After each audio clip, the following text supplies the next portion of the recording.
would like to read out this very important disclaimer. By watching our videos, you agree and understand that the information provided by our experts and attorneys, including comments and replies from users, is not legal advice. Use of information is at your own risk. And after this very important disclaimer, I have a fantastic opportunity for you guys. Yes, if you're looking for a flexible work from home opportunity, we have a work for you. Work just 2 hours a day on a monthly pay of 5,000 Indian rupees plus 500 rupees for every meeting you attend. Earn up to 20,000 Indian rupees per month. Responsibilities will include managing social media, creating engaging content, responding to messages, monitoring analytics, and conducting research and data entry. All you require is your own computer, a reliable internet connection, knowledge of LinkedIn, basic English writing skills, the ability to work independently, Aadhaar card, the ability to use your real name on social media, and that's it. And to apply, you can email to shravanti.shodavarupu@higheritpeople.com. So apply now. All right. So after this, I'm thrilled to have you join us for another exciting and insightful episode. Today, we are tackling another interesting topic that leaves many of us scratching our heads, basically. And the topic is, why did my B1 and B2 visa get rejected? And now I know it can be very frustrating and confusing to receive a visa denial. The questions, the doubts, and the uncertainty can be overwhelming. But fear not, because we have again the very famous and also the very insightful our former US consular visa officer, none other than Yvette Bansal. So without any further ado, Yvette, welcome back to the show. Thank you so much for that introduction. I appreciate it, Rajni. And I said you're very famous, and which you are, of course, because with the show didn't even start and we already started getting a lot of questions, see, as you can see. So from Divakar, and then Ishita is also here, Farazi is also here, so a lot many people basically. So Yvette, welcome back. We were on a break for last 2 weeks, but then it's good to have you back. How are you? I'm good. I'm doing really good. Helping a lot of F1 student applicants these days. I added three new former consular officers to the UDETI's lineup of consultants. So we have more depth to the team. So it's been really good this summer, or going into the summer. How about you, Rajni? It's going great here too. Thank you so much for asking, and I'm so happy to have you back. And I would like to let our viewers know that we are not only live on Immigration and Jobs Talk Show, but we are also live on Yvette's channel, which is UDETIVISA. So make sure to tune in on both the platforms and to subscribe to both the platforms. And we are live on LinkedIn, Facebook, Twitter, YouTube, and the handle is Immigration Talk Show. So UDETIVISA and Immigration Talk Show. So you can post your comments on both the platforms if you want.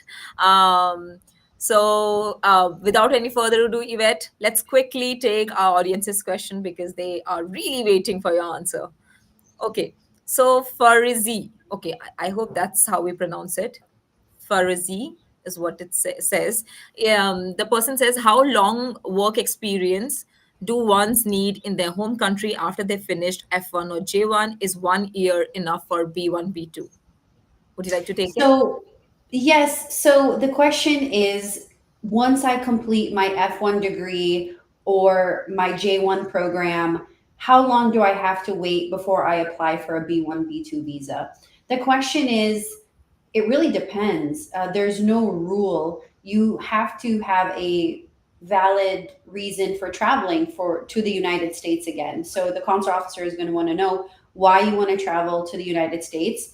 And it really depends on your home ties, what you're doing in your home country, how maybe you're using that F1 degree. For example, if you graduated from a top program and now you're working at a good company and you want to go for a B1, B2 to either visit somebody in the United States or for a conference, that's totally appropriate. But if you don't have a convincing reason for travel, or maybe your ties in your home country, you haven't gotten a job yet, and it's going to be a little bit harder for you to get a visa. There's no real rule. It just depends.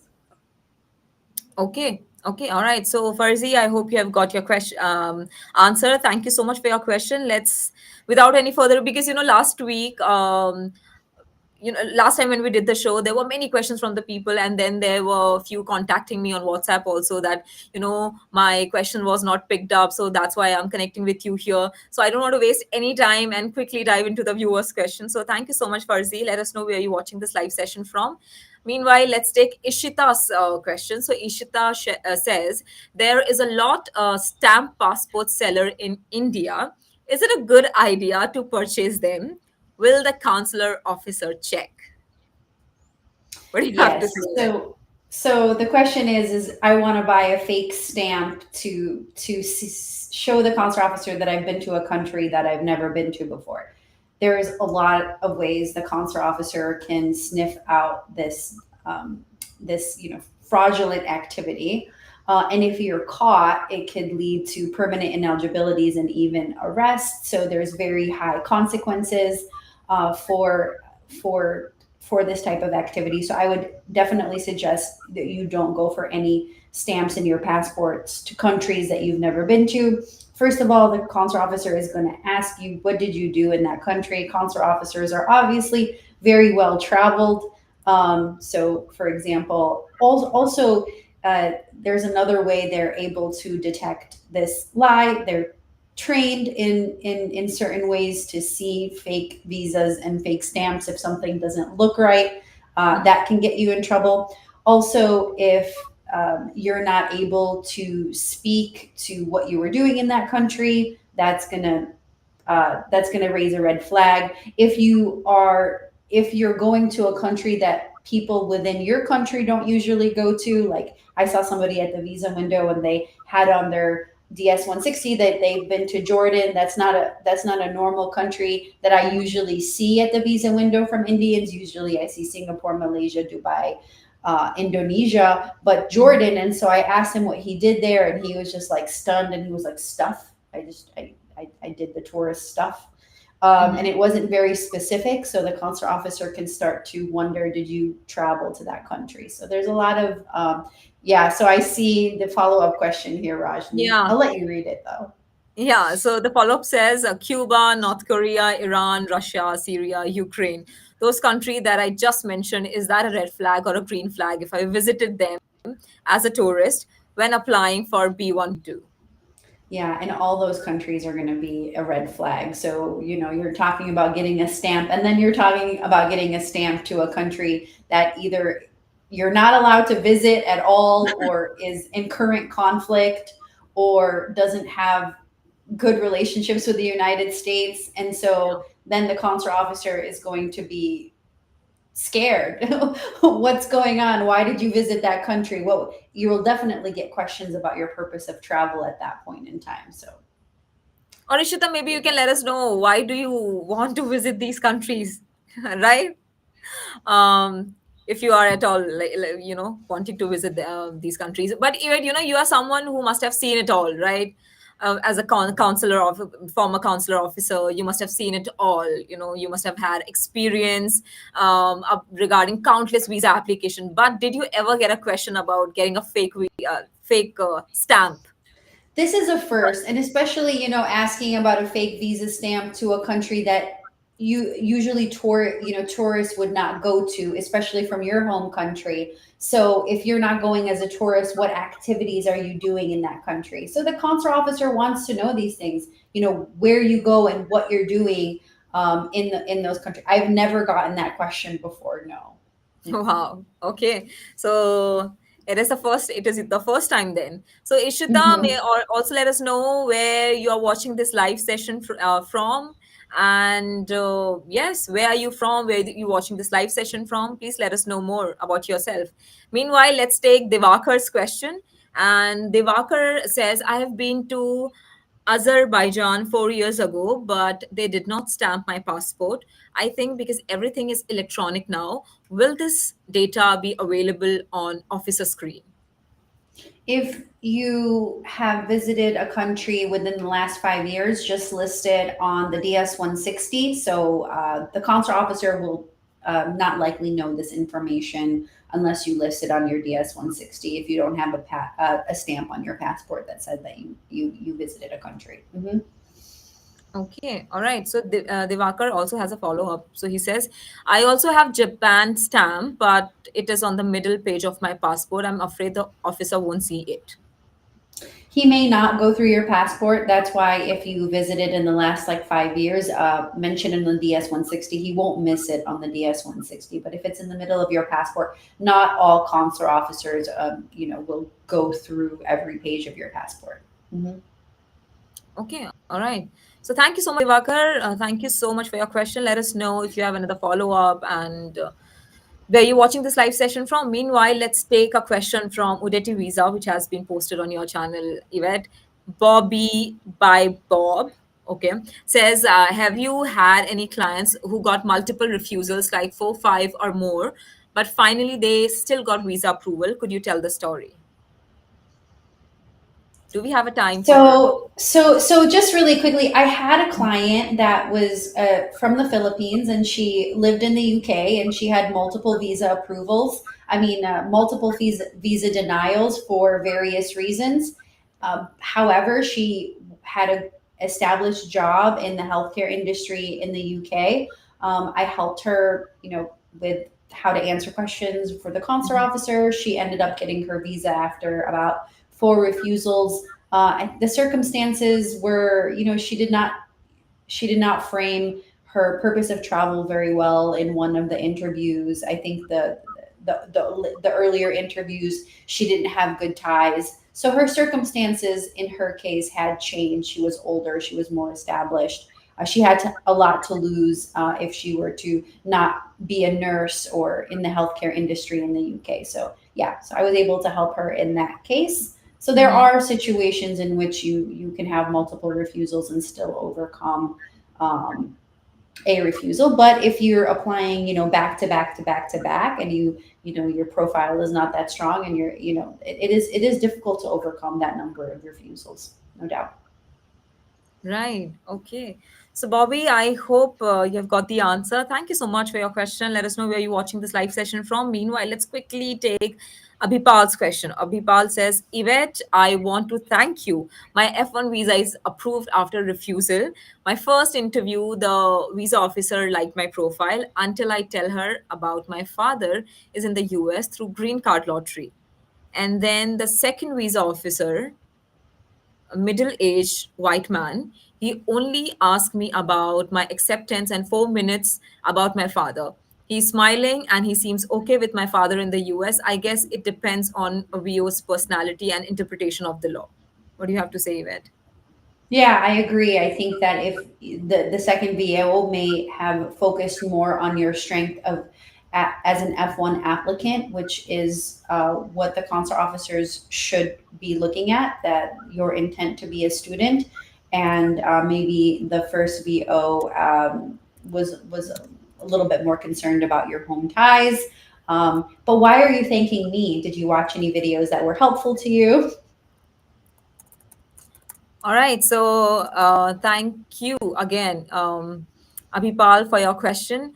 Do we have a follow up? I think I saw a follow up. Okay, I think we already have taken. So thank you so much. I'm also getting questions on WhatsApp as well, Yvette. So that's why I was also checking Sure. my WhatsApp. So maybe after answering few from the YouTube, then we can go ahead and take WhatsApp questions. Let's take Shub. Okay, maybe Shubdeep, yeah, Shubdeep Singh. It's true. Is it true before interview officer decided they give B1 B2 visa or not? Good vibes. I don't So understand the they, question. I'm gonna ignore the good vibes, but I don't. They don't make the decision ahead of time. Uh They huh. make the decision on the spot based on your DS 160 and the interview. Mhm. Okay. Okay.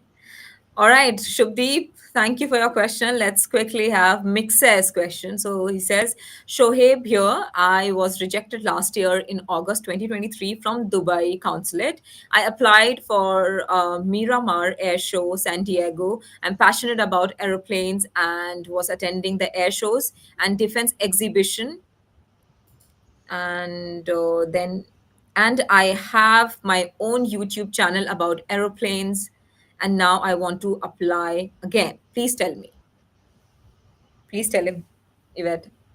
I can't because I don't know what the question is. Okay, okay, we have another follow up here. He says, I was attending the air shows and defense exhibition in United Arab Emirates from past 10 years. Okay, so Okay. you want to go to an air show in the United States on a Yeah, I B1, think B2 so. visa.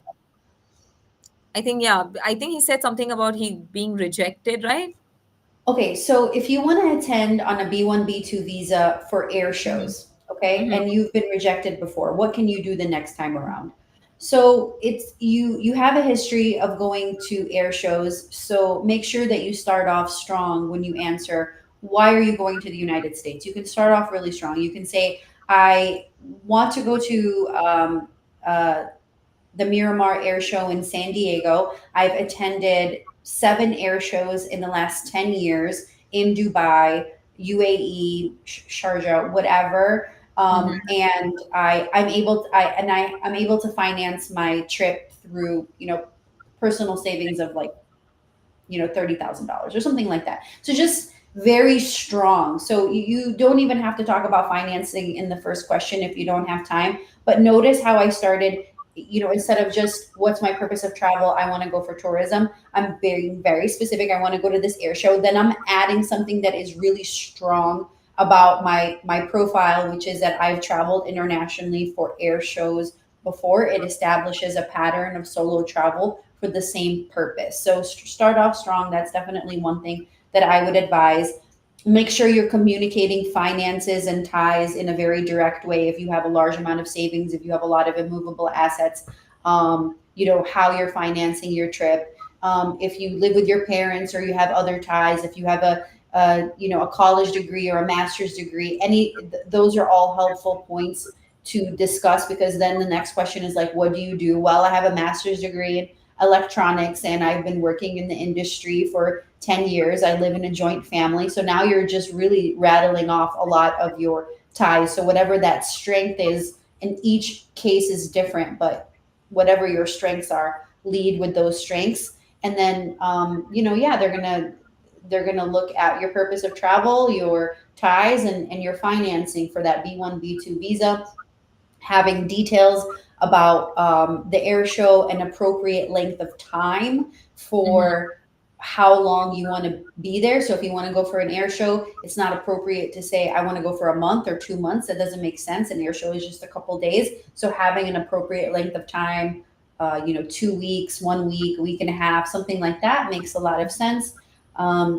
Be prepared for follow up questions about, are you getting leave from your office or etc., stuff like that. Expect that. And if you have a agenda for the air show or some sort of handout or pamphlet that describes the air show in more detail, that's also helpful. So these are some ways you can help yourself overcome that refusal. Wow, thank you so much for the answer, Yvette. And Mix says, I hope, Shoaib, actually. So, Shoaib, I hope you have got the answer. Yvette has given you some tips and tricks, what you can do, so you can maybe follow them. And let us know where you're watching this live session from. And meanwhile, let's quickly take, okay, is there a US visa only for 2 to 3 days? Generally, a US visa is given for 10 years or 5 years, depending on the country that you're applying from. The Border Patrol officer decides how long you're able to stay in the United States once you have a US visa, but it's generally for up to 6 months. So Mm-hmm. when a consular officer issues a visa for a B1, B2, they look at you and determine, are you qualified for the full validity visa? It's very rare that they would limit a visa. And Okay. so there is no short-term visa for just 2 to 3 days. Like, doesn't work like that. Okay. All right. Uh, let's take another question, maybe. Shino. Let's take Shino's question. So Shino says, if my B1, B2 visa application is rejected, what can I do? Are there options for appealing the decision or US or exploring alternative visa routes to accomplish my travel or business goals in the US? So you can't appeal the decision. You can apply again. B1, B2 is for short-term business travel and tourism, and other types of visas are very specific to the activities that you would do on that visa. So you would have to research other types of visas. However, we know the H1Bs, F1, J1s all have their own set of stipulations. So if your goal is to do a business conference, you're very limited to a B1, B2 visa for that business conference. With very rare exception, there is like a very specific niche, but I won't go into that. So you are limited to that B1, B2 visa. Okay. All right. Thank you, Shino, for your question. So I'm getting a lot of questions here. I'm confused, who to take. So I am just trying to think, maybe Pradyuman. Pradyuman. So Pradyuman says denial under 214B dated 6 March 2019. After denial, the following life events happened. I got married on 12th June 2019 and now have a small 2.5-year-old kid enrolled in school. My wife also works. I think we have a follow up, another part. The second part says, I have added above in the clarification box for have you ever been refused a US?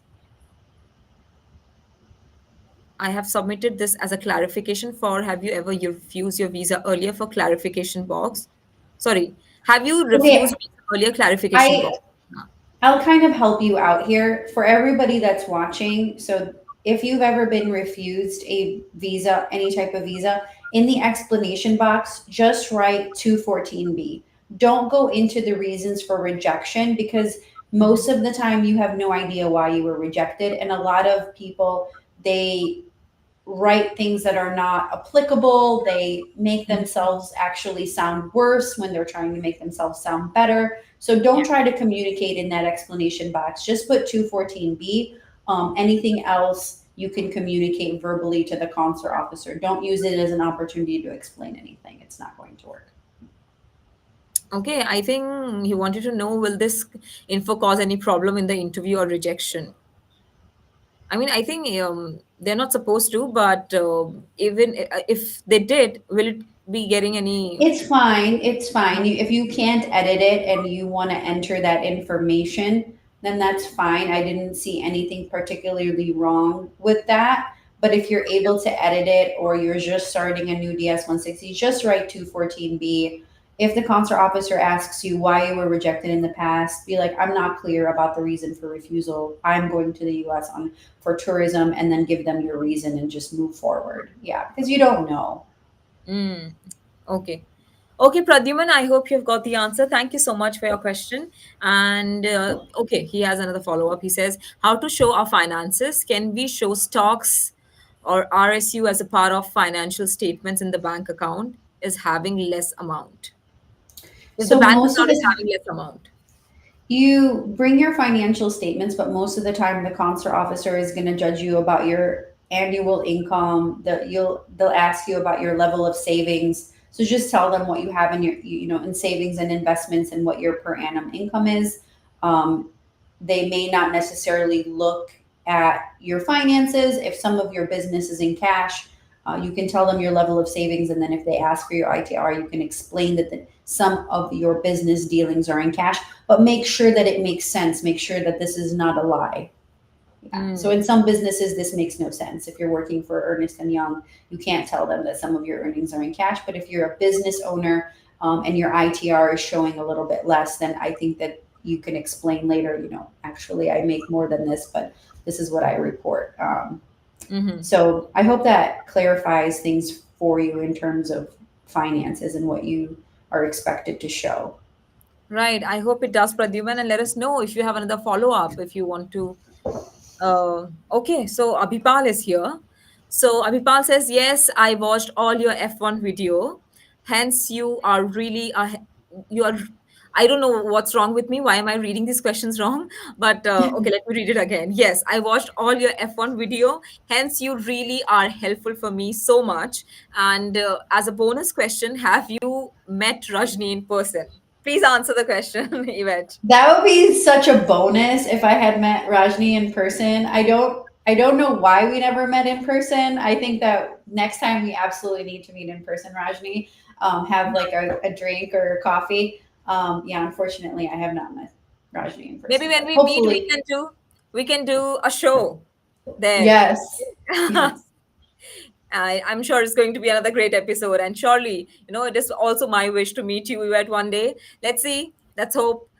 Hmm. And let's take another question. Abhipal, but thank you for your question. All right. So the next question I would like to take is of Abdi. And he says, my friends get into the US with J1 visa for intern at hotel. All her Hmm. paperwork is fake, helped by agent. She didn't even Hmm. go to the college. Just find a way how to get into the US. How is this possible?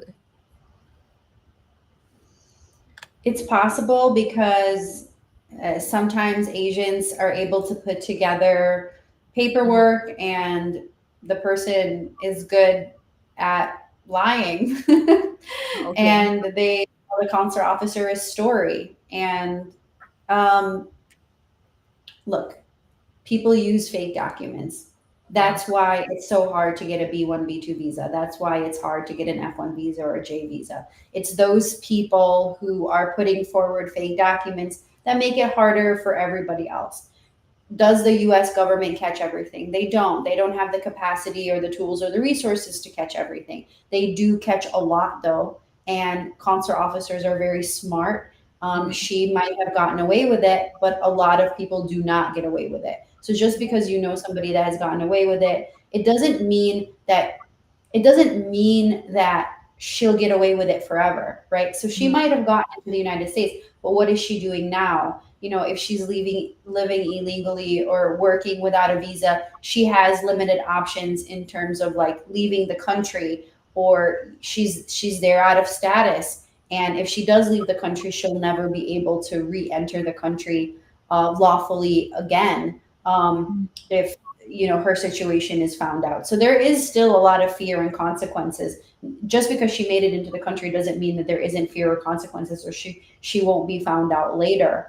Right. So it's just better to go on your own merit, use your visa appropriately and well. Yeah. Okay. All right. So, so he also has another part to the question, a second part to it. I feel disappointed with how U.S. government works. It's easy to check whether someone attended college or not, yet she got away with it. I just hate knowing so many honest, genuine applicants get rejected. Well, No, what I do you? agree. I agree, and that's why I do what I do. That's why I do visa interview preparation, because I also have a lot of clients who are genuine applicants who are trying to say and do the right things. Mhm. Unfortunately, there is a flaw in the system, and that's that not every single document can be verified, and that there is a lot of fraud out there. So I feel your pain and your disappointment. Yeah. Yeah, thank you so much, Abdi, but your question, and let us know if you have another follow up. And if you want to book a consultation with Yvette, you can visit her website www.udetivisa.com, and you can use our promo code IT People, and you'll be able to get 15% off. So you can do that if you want to connect with Yvette and if you want to book a consultation with her.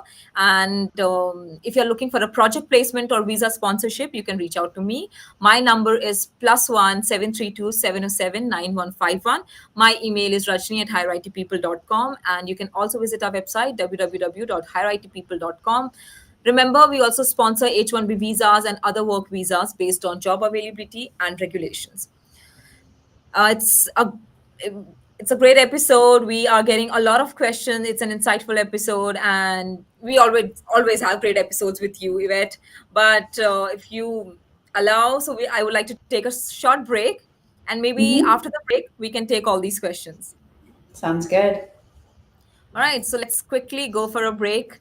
And guys, I would like to talk about this opportunity that we have for you. If you're looking for a flexible work from home opportunity, work for just 2 hours a day and earn a monthly pay of 5,000 Indian rupees and 500 Indian rupees for every meeting that you attend. Responsibilities will include managing social media posts, creating engaging content, responding to messages, monitoring analytics, and conducting research and data entry. And all you require is your own computer, a reliable internet connection, knowledge of LinkedIn, basic English writing skills, the ability to work independently, Aadhaar card, the ability to use your real name on social media, and you can apply to this opportunity by emailing to shravanti.shodavarupu@higheritpeople.com. Let's go for a quick break, and after the break, we'll come back and take more of your questions.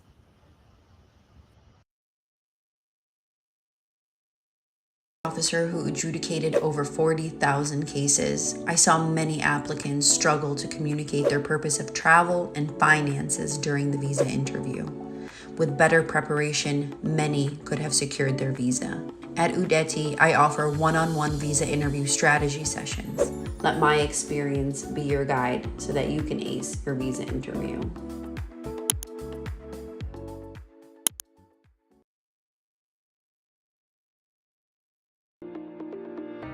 Are you looking for a flexible work from home opportunity? We have got just the thing for you. Work just 2 hours a day and earn a monthly pay of 5,000 Indian rupees plus rupees 500 for every meeting you attend. Earn up to 20,000 Indian rupees per month. Your responsibilities will include managing social media posts, creating engaging content, responding to messages, monitoring analytics, conducting research and data entry, and all you need: connection, knowledge of LinkedIn, basic English writing skills, ability to work independently, Aadhaar card, ability to use your real name on social media. So, ready to join us? Email swapnil@staffinglyhealthcare.com to apply. Don't wait. Join us today and start your journey towards a flexible and rewarding work from home career.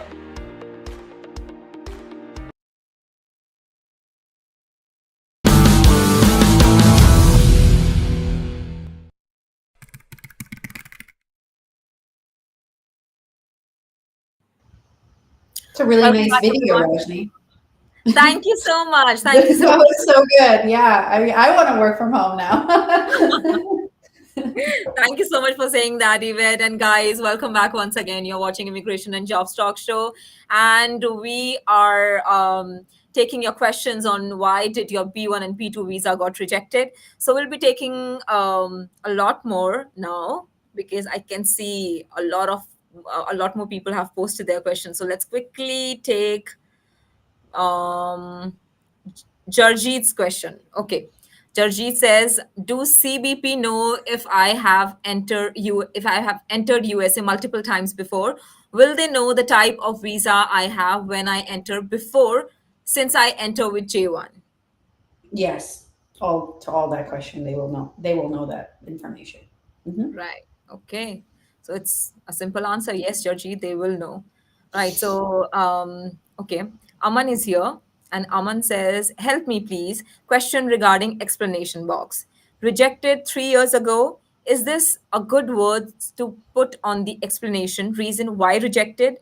Okay. I think you already answered that, right? Yeah. Yeah. Yeah. We don't have to read all that. I would just say 214B. I would not have any sort of explanation for it. Mm. And if the officer asks you what has changed or why were you refused, just be like, I'm not certain, and then just go into why you're traveling to the United States. Okay, don't make it bigger than it is. Try to leave that refusal in the past. Okay. All right. So, Aman, I hope you've got the answer. Thank you so much for your question. But he says, "I have graduated, worked, able to sponsor myself and more." Okay. All right. I think we have already taken that. Let's take Alay's question. So, Alay Patel is here. He says, "I'm working on L1B visa and my project work is about to complete. Can I apply for B1, B2 visa while I'm already in the US to extend my stay for 2 to 3 more months?"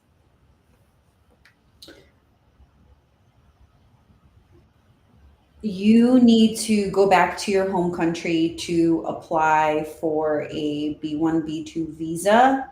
If you want to talk to an immigration attorney while you're in the United States about your options, please do that since you're on L1B and in the country. Okay. So, Alaya, I hope you have got the answer. Thank you for your question again.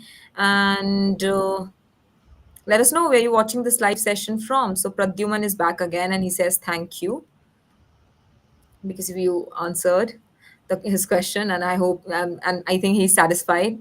Okay. Mishob. Okay, Mishob is here and he says, I am studying master's degree in Russia with fully funded scholarship by Russian government. I will graduate next year and my cousin inviting me to visit her. What is my chance? My interview is in August. Okay. I can't tell you your chances. It really depends. So you're studying in Russia. I'm not sure what if your home country is also in Russia. I can tell you the parameters they look at. They're going to look at who you have in your home country, how you're going to finance your trip, whether or not you have a job after graduation, who your cousin in the United States is, how they got to the United States, what their circumstances are might come into question, how long you're planning on staying in the United States, if you've ever traveled before. So all these factors are going to come into play when the consular officer is adjudicating your B1, B2 visa. Right. So maybe if you can give us more details, right, about your situation, Mishob, and if you can answer whatever, Yvette was asking you. So if you can answer those questions, maybe then Yvette will be able to help you more with your question. Meanwhile, let's take Chrissy's question. So Chrissy says, hi, thank you for what you're doing. Would it be a plus that I have been to the US before on a J1 visa 5 years ago and I did not overstay my time? Also, I have a child and a job with a stable income. Okay. I think we have another part to it. Um, okay, I think that's it. We don't have. Generally, Yeah. generally, if you've held a visa before and you used it well, that is a good sign, but you're still going to be adjudicated based on why you want to travel to the United States, how long you want to stay, and how you're going to finance your education as well. So just because you've had a J1 in the past doesn't necessarily mean that you're for sure going to get a visa, um, or that it's very positive. But it's great that you used it well, but you're still going to be adjudicated on the same parameters for a B1, B2 visa as everybody else. Hope that makes Okay. sense. Yeah. Chrissy, I hope it makes sense to you too. And I think Yvette has answered the question. So thank you so much for that. Let us know if you have another follow up. And Mishob is actually, I don't know, I think he posted it already and we couldn't take it. So he says, I will go back to visit my family on my summer vacation to Kenya. And my interview will be there. I want to go to the US for 2 weeks. I think he's from Kenya. Right. Yeah. So I can't really tell you your chances. Thank you for the additional information. When you go back to Kenya, they're going to ask you what you're currently doing. Mention that you have a scholarship in Russia, what you're doing in Russia.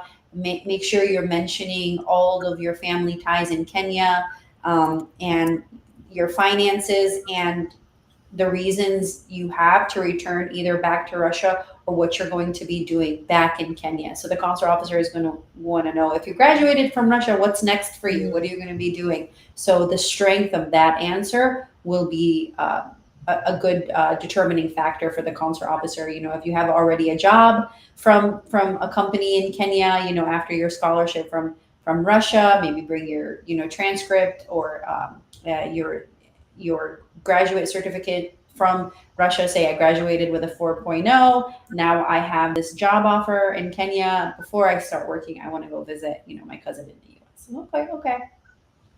That's building a better story. So the more of those points you have, the better chances you have.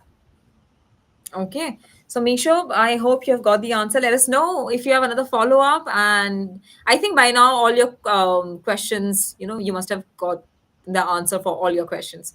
So thank you so much again for tuning in and watching the show. Pradyuman says, for 214B clarification, I've already submitted my application. Do I need to create DS 160? I have already scheduled the interview in September month.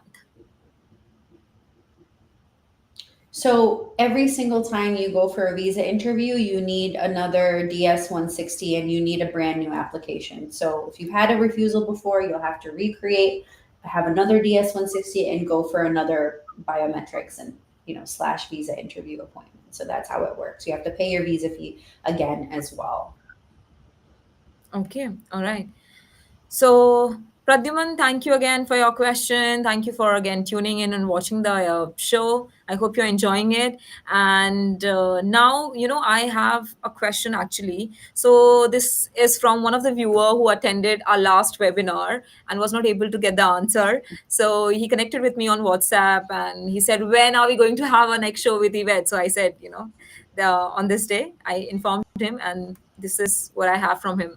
I have attended your webinar on YouTube, but due to lack of time, I could not get answers. Please answer my questions. So, okay. I am unable to read it because the screen is okay. That is so many questions. Right. It is. Okay. I think, Yeah. is he watching now?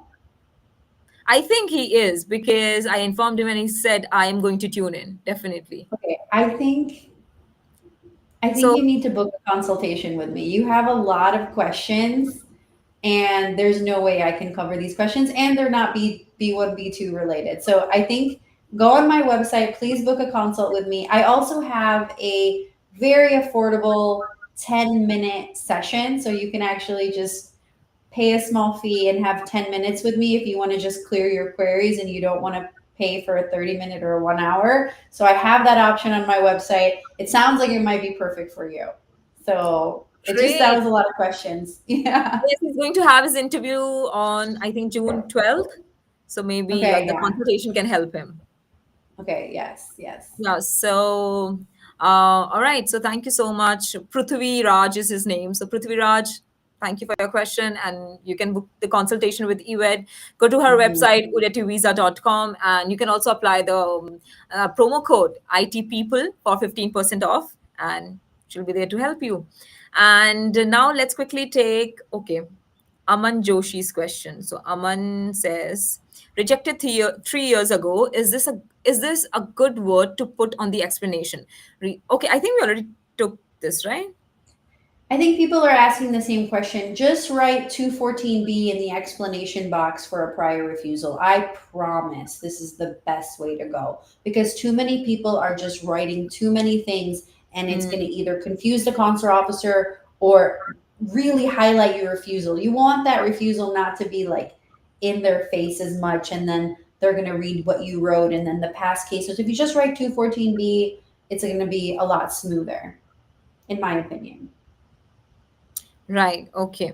So Aman, I hope you have got We the already- answer, and also we already took this. So maybe Minesh. Minesh says, I have pending asylum application and my parents will have interview for B1, B2 visa. What should they say in the interview about me and my status? They should always answer the consular officer truthfully. Generally, older applicants have better approval rates. They may not get asked directly if you are, having an asylum claim. They just might say, okay, is he a green card holder, or, it's probably going to come up. They should be honest, what you're doing, that you have a pending asylum application, and that they should stress that they just want to visit you, that their intent is just to go for 2-3 months. So with older applicants, so this is why answers don't apply to everyone. So if an older applicants have better approval rates, they can stay 2 to 3 months, because maybe your mother-in-law, your mother, she's a homemaker, she has that time off, she has to go back to the home country. That's different than somebody who's young saying they want to go for 2 to 3 months. So I'm just making that clear.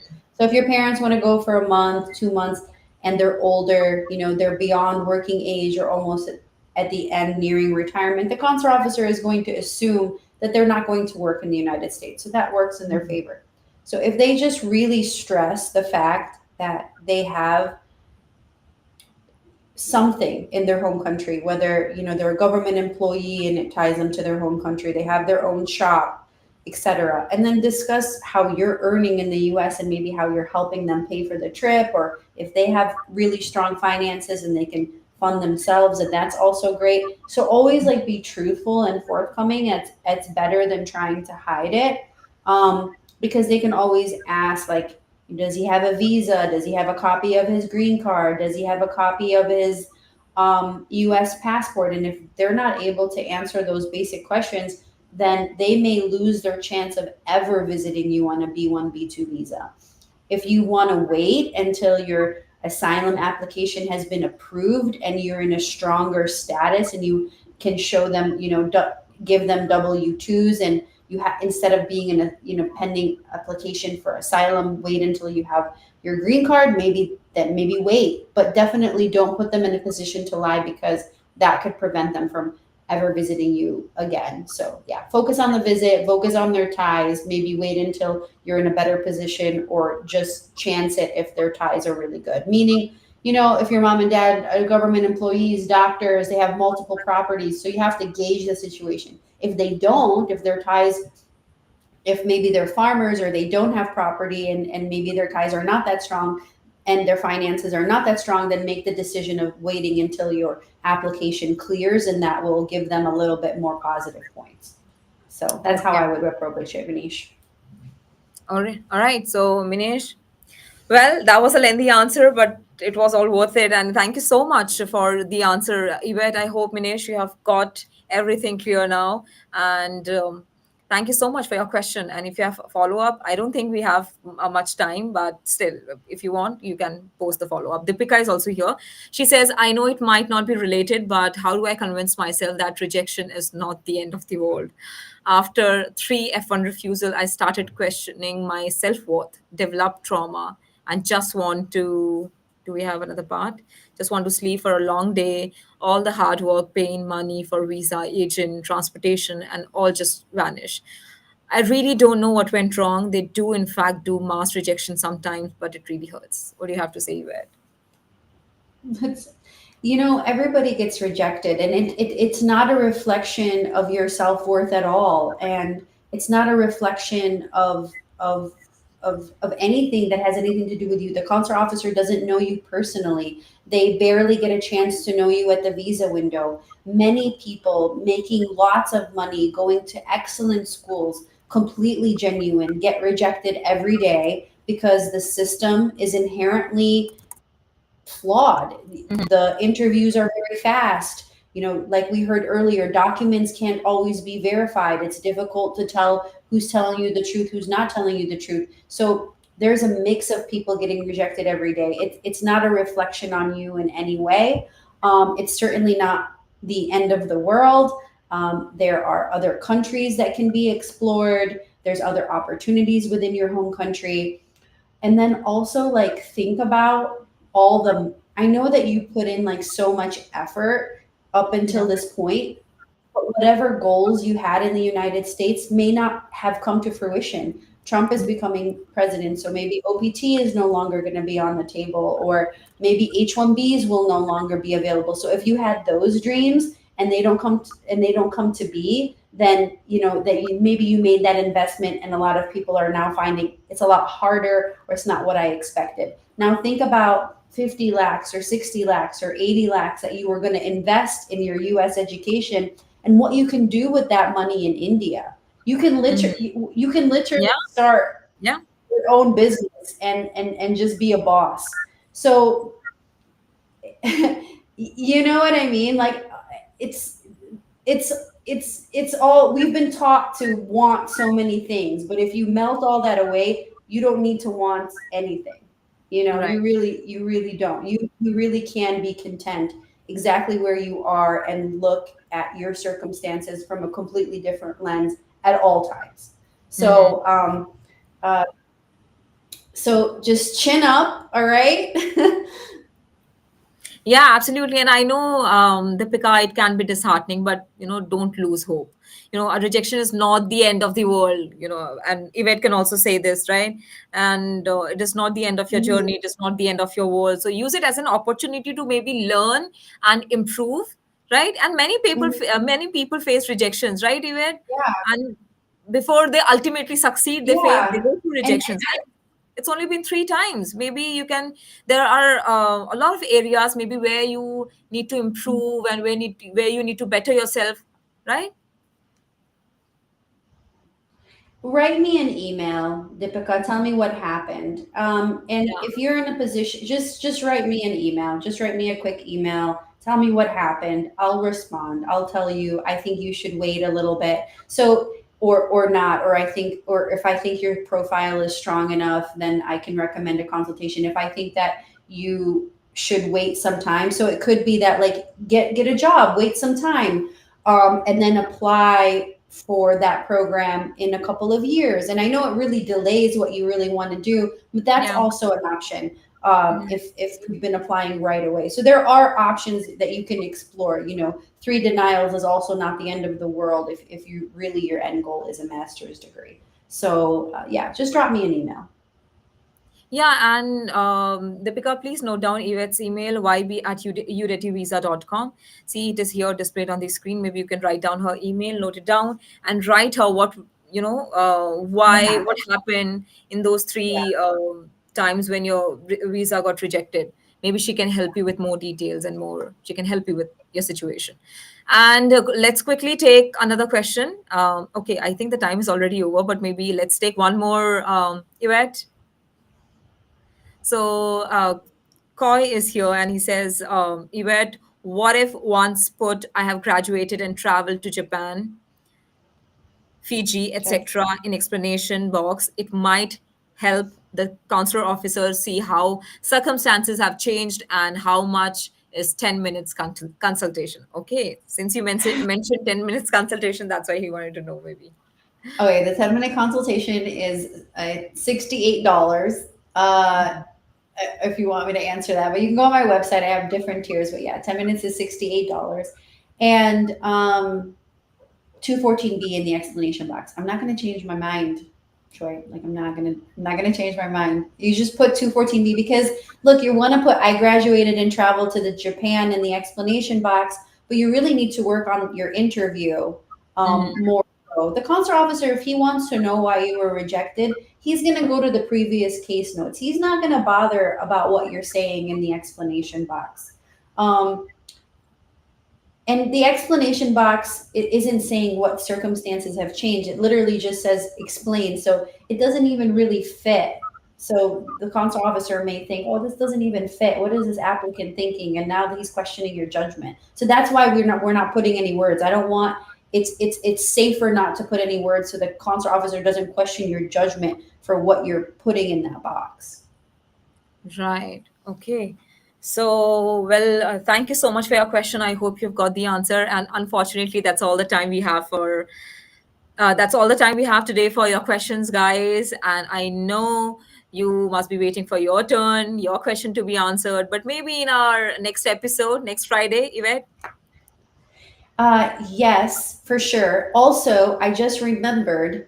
that we put out a blog about B1, B2 visas, how to get your B1, B2 visa. It's like 3,000 words. It's way a lot of information, completely free. And we just posted it in our recent blog post. I don't know how we can kind of share it with people here easily. We can maybe put the link in the description. Oh, Yeah. okay. Let me give you, it's saying yes, you can. Let me give you the link. I'm going to give you guys the link. Just hold on. I'm going Yeah. to get Maybe, it for you. yeah, my team can, post it in comment section for the people to Mhm. read it. And well, it was again a great episode. Thank you so much again, Yvette, for sharing your expertise with us today. And thank you to all our lovely viewers for tuning in such huge numbers and posting such amazing questions. Whenever we have an episode about B1, B2, we get a lot of, I mean, whether it is about F1, B1, B2, but we are having back to back B1, B2 episodes since last 3 webinars, Mhm. right? Mm-hmm. But this one was about This one was This one was about about rejection, right? Uh-huh. yeah, about visa rejection. So yeah, we're open to other, and then I have other consular officers that can come on too. So Rajni, maybe I'll see either next week or the next week, the same time. Maybe we can either have Sammy or Eric come on, and I think that would be really fun too for you guys. Wow, it's good. Thank you so much for that, Yvette. And I think, maybe we can also have a mega episode with you guys where all of you can join together. Maybe, we can also plan that. But surely you can give me their details and maybe I can connect with them and have them on the show. I'm sure it's going to be great, great episodes with them as well. But thank you so much again, Yvette, for your time and for also such great answers. It was again a great episode. Thank you guys. Thank you. Everyone take care. Thanks, Rajni. All right, and thank you so much, everyone. If before I go and before we end the session, I would like to talk about this important and fantastic opportunity that I have for you guys. Work just 2 hours a day plus work just 2 hours a day and earn a monthly pay of 5,000 Indian rupees and 500 Indian rupees for every meeting that you attend. Earn up to 20,000 Indian rupees per month. Your responsibilities will include managing social media posts, creating engaging content, responding to messages, monitoring analytics, and conducting research and data entry. All you require is your own computer, a reliable internet connection, knowledge of LinkedIn, basic English writing skills, the ability to work independently, Aadhaar card, the ability to use your real name on social media. So with all that information, with all that requirement and responsibilities, if you're willing to work for 2 hours a day and willing to earn 20,000 Indian rupees per month, you can apply. And you can email to shravanti.shodavarupu@higheritpeople.com. So, yes, please apply and please grab this fantastic opportunity. And thank you so much again for tuning in. Like I said, in such great numbers. It was a great, great episode. And if you enjoyed this content, so make sure you hit that subscribe button. By subscribing to our channel, you'll never miss an update from Immigration and Jobs Talk Show. We bring you the latest news, tips, and expert advice on immigration and job opportunities. Your subscription helps us to continue to provide valuable content for you. So don't forget to like and share this video with your friends and family. If you have any questions, drop them in the comments below and our experts will reply for free. And thank you again for watching. We are going to have another great webinar on Monday. So don't forget to tune into that. And before I go, like I always say, keep subscribing and keep watching Immigration and Jobs Talk Show. I'm your host, Rajni Bharara. Bye for now.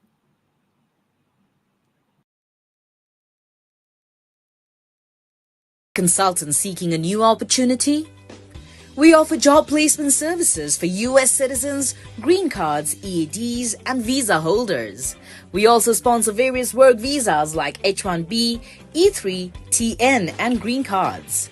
20 plus years of experience in the industry. Exceptional employee benefits. Highly rated by our employees.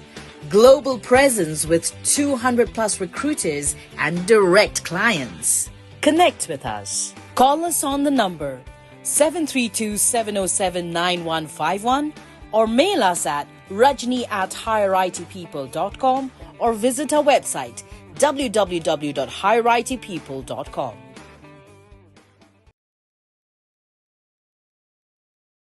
Officer who adjudicated over 40,000 cases, I saw many applicants struggle to communicate their purpose of travel and finances during the visa interview. With better preparation, many could have secured their visa. At UDETI, I offer one-on-one visa interview strategy sessions. Let my experience be your guide so that you can ace your visa interview.